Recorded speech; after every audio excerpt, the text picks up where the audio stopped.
Hey everybody, how are you guys doing? I'm Eric Gerlach, and this is another talk on philosophy, logic, and Averroes, Ibn Rushd, known Latinized as Averroes to Europeans from Cordoba, Spain, which again is technically Europeans' nows. So he lived from 1126 to 1198, and he studied, lived, and taught, not in that order, in Cordoba, Spain, like Maimonides. I need a video about him at some point. He wrote commentaries on all of Aristotle's works that he had access to, and like Avicenna, was central for Europe's understanding of Aristotle.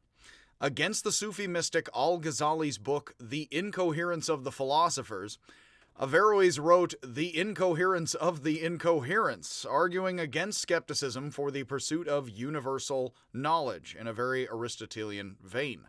For Averroes, the grasp of the cognitive is the fruit, the real meaning, and the sensibles are the external rinds, very metaphysics with Plato and Aristotle, the form being primarily important, although material in a way, but beyond what is of substance beyond the sensible. Like the tough outside of a cantaloupe. Cantaloupe, by the way, is hilariously apparently the wolf song melon, cantaloupe, which is also known as the Persian melon, which came from South Asia to Europe by way of the Italian province Cantaloupe, which is why the fruit is known by that name instead of the Persian melon. While Avicenna followed much of Farabi's Neoplatonic Aristotelianism, so very Plato, very Aristotle. And again, a lot of Europeans had some Plato, but they got some more Plato and some Aristotle from the Muslims. So Averroes, the third of the great Islamic philosophers, the greatest as in the most popular and the most standing out, you can judge their work as you will, and others, are Farabi, Avicenna, and Averroes. Again, Farabi, Ibn Sina, and Ibn Rushd as their original names. I mispronounce for you. So he was quite opposed to the first two. He was not a big fan of Farabi, and he was not a big fan of Avicenna, Ibn Sina.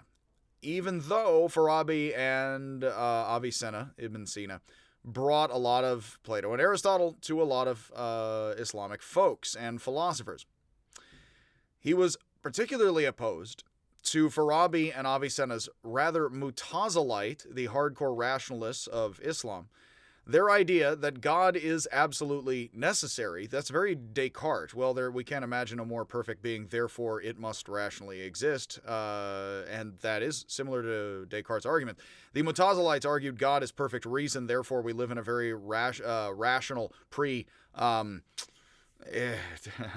Newton, a very Newtonian world, but before Newton, thinking it's rational, which Newton was very much the sort of rationalist. There is metaphysical reason and mathematics of the world. That is God, the mind of God. It is more the rational substance of that in that sense, in many senses. And so it's perfect, can't contradict itself, God's self, and it necessarily acts. This also gets into hard determinism, which you also find amongst early European philosophers. That God acts absolutely necessarily, can't contradict God's self, acts necessarily as, and can't act elsewise without freedom. But the world is contingent and possible.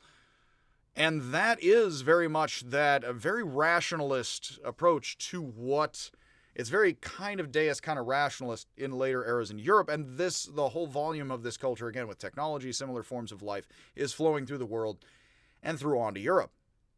The world is contingent and possible, dependent on God is necessary.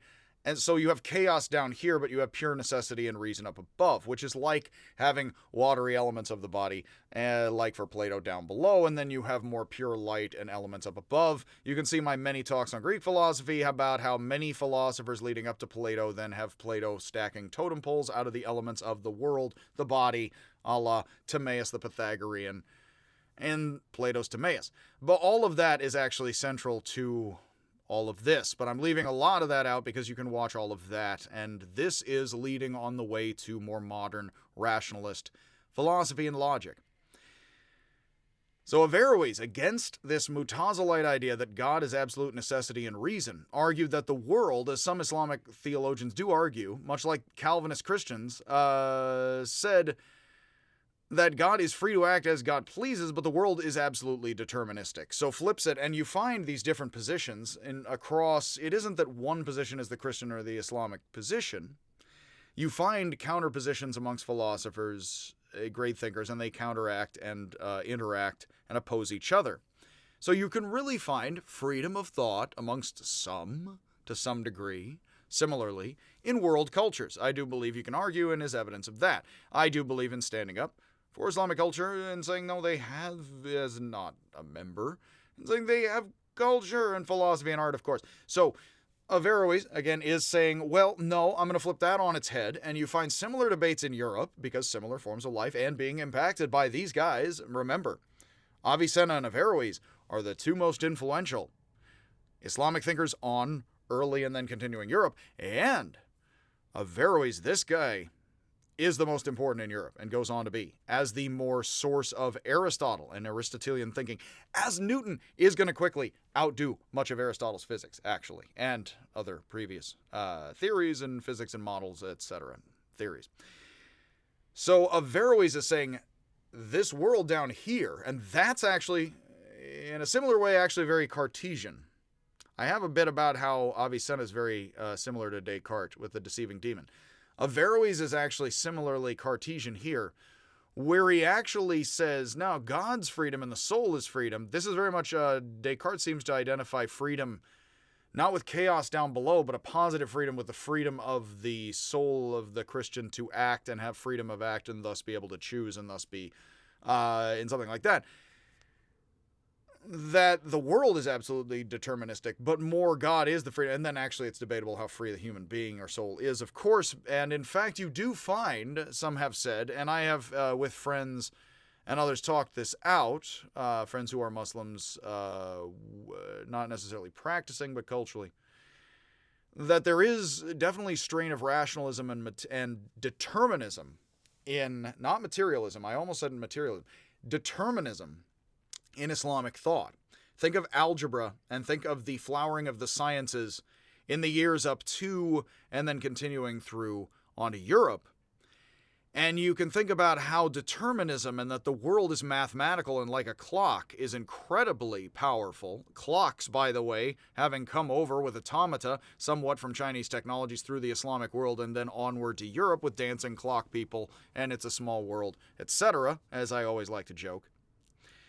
So during all of this time and then the centuries after, you have a lot of people wondering how mechanical and clockwise is the world as people have mechanics and clocks, because how could they argue otherwise? Again, in the ancient world, they more argued the world's like a family, at war, several gods, yada yada.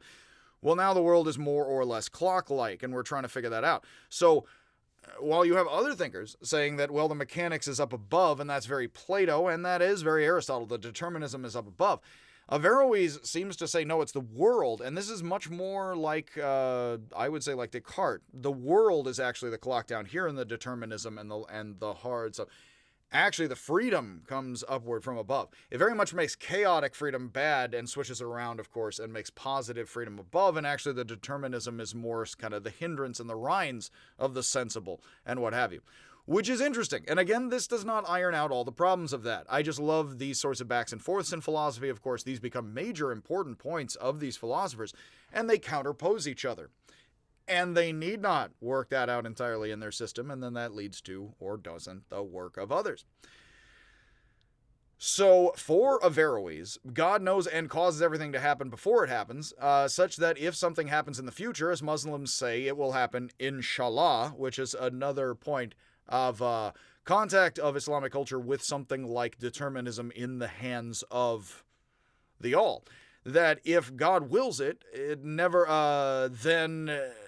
makes absolute human judgments about the future, not because it's not determined, but because we, of course, being lowly with the determined, would not be able to have the freedom of view to see it as much as it itself. Overview, etc. Yes? Trying to, again, as always, bridge the science, philosophy, and theology, because there is so much, of course, constant interweaving and overlap with all of this. Again, a lot of people want to parse these things. Well, all of it is going on in the form of these talks and arguments. So, in fact, of course, inshallah, it works any kind of way, whether or not you have this or the opposing philosophy of Avicenna, of course. So, in fact, that, as usual, would reposition elements, but not necessarily solve that for, entirely, although the hard Averroist would tell me I'm wrong.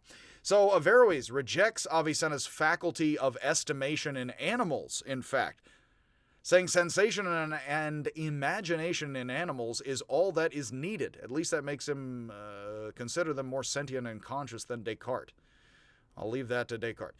He substitutes the internal sense cogitation, which again is an English word transliterated, for estimation.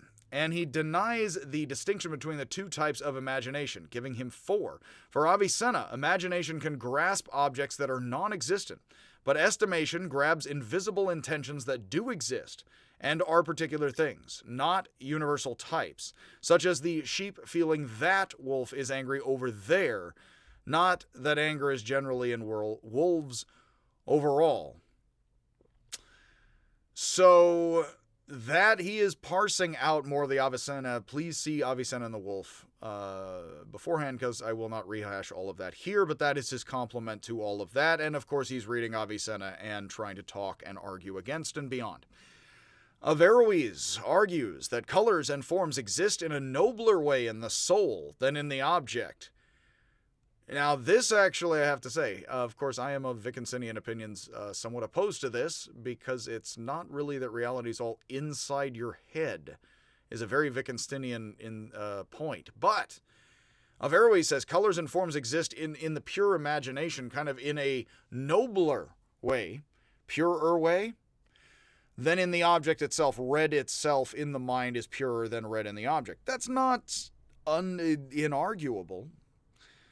But it's oddly like abstract expressionists say in modern art, noting that an object cannot be black and white in the same way at once, but the eye can see black and white at the same time, admitting more with mind and experience than the material can admit in the object. While a small object cannot fit in a larger one, the eye can contain the whole horizon, Averroes says, much as our senses can admit, even though the eye is a tiny sphere, which shows us the power of the mind and soul in the eye. Averroes is working us, of course, to higher and higher senses. You will find totem poles of higher senses very much in Greek, as well as very much in Indian thought, and all of that is being blended together for these figures.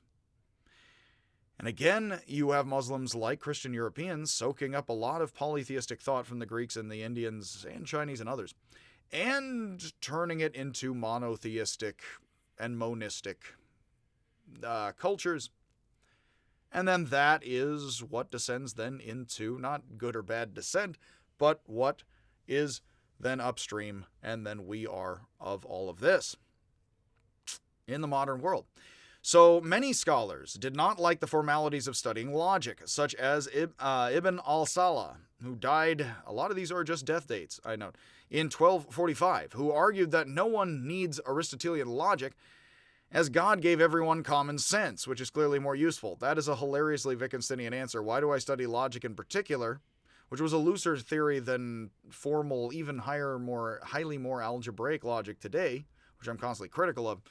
But he says nobody even needs more open-ended Aristotelian theories of debate. Everybody has common sense. Why don't we just use that more? That actually is a very Buddhistic or Wittgensteinian answer I like fine, or it could be.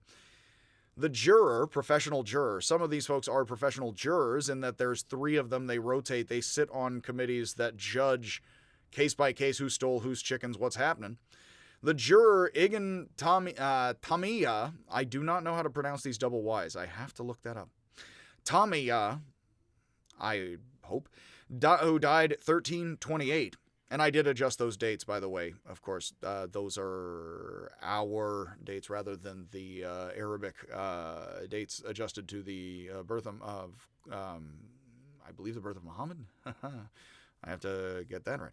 Argued that syllogisms are, the juror, Ibn Tamiya, argued that syllogisms are perfectly true, but absurdly useless and needlessly difficult. These are all critics of all this logic for the logic folks. It was only, in fact, with Sir Francis Bacon in the 1600s in Europe, who similarly declared Aristotle's syllogisms as forms of reasoning too rigid for the progresses of the sciences, that Europe actually turned from Averroism into more modern kinds of thinking, which I have to say, as I've been ranting and raving all too often does remain strangely Aristotelian in being neo-Kantian, in fact, all the way down the line.